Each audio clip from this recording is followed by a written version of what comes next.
எது? தனி கொடுத்தணுமா? என் பையனை நான் எப்படிலாம் வளர்த்தேன்னு தெரியுமா? இந்த சிரிச்ச எப்ப கல்யாணம் பண்ணானோ அப்பவே தனி கொடுத்தணும் போணுமா? இந்த மாதிரி பட்ட மாமியாருக்கலாம் கொஞ்சம் ஜூம் போமா. சில மாமியாரோட பிளாஷ்பேக் எடுத்து பார்த்தா அவங்க காலத்துல கல்யாணம் பண்ணி அவங்க புருஷன் கூட தனி கொடுத்தணும் தான் போயிருப்பாங்க. அதே அவங்க பையனும் மருமகளும் தனி கொடுத்தணும் போனா அது எவ்வளவு பெரிய தப்பு தெரியுமா? இவங்க ஏன் தனி கொடுத்தணும் போக கூடாதுன்னு சொல்றாங்கன்னா ஆக்சுவலி பாசத்துக்காக இல்ல. புருஷன் பொண்டாட்டிக்கு நடுவுல என்னைக்குமே இவங்க தான் இருக்கணும். அவங்க கண்ட்ரோல்ல தான் புருஷனும் பொண்டாட்டி நடந்துக்கணும்னு ஆசைப்படுவாங்க. புருஷனுக்கும் பொண்டாட்டிக்கும் தனிப்பட்ட பிரைவசியும் சந்தோஷமோ இவங்களை மீறி இருந்திருக்கூடாது. அப்படி இருந்துட்டா போச்சு.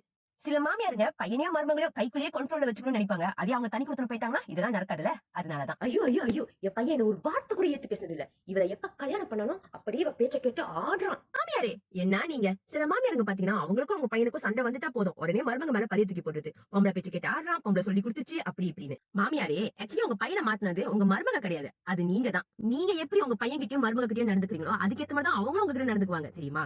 சோ மாமியாரே கல்யாணத்துக்கு அப்புறம் என் பையன் மாறிட்டான், பொம்பளை பேச்சு கேட்டு ஆடுறான் அப்படின்னு சொல்றவனுக்கு நீங்க என்ன பண்ணீங்கன்னு கொஞ்சம் யோசிச்சு பேசுனீங்கன்னா கரெக்டா இருக்கும்.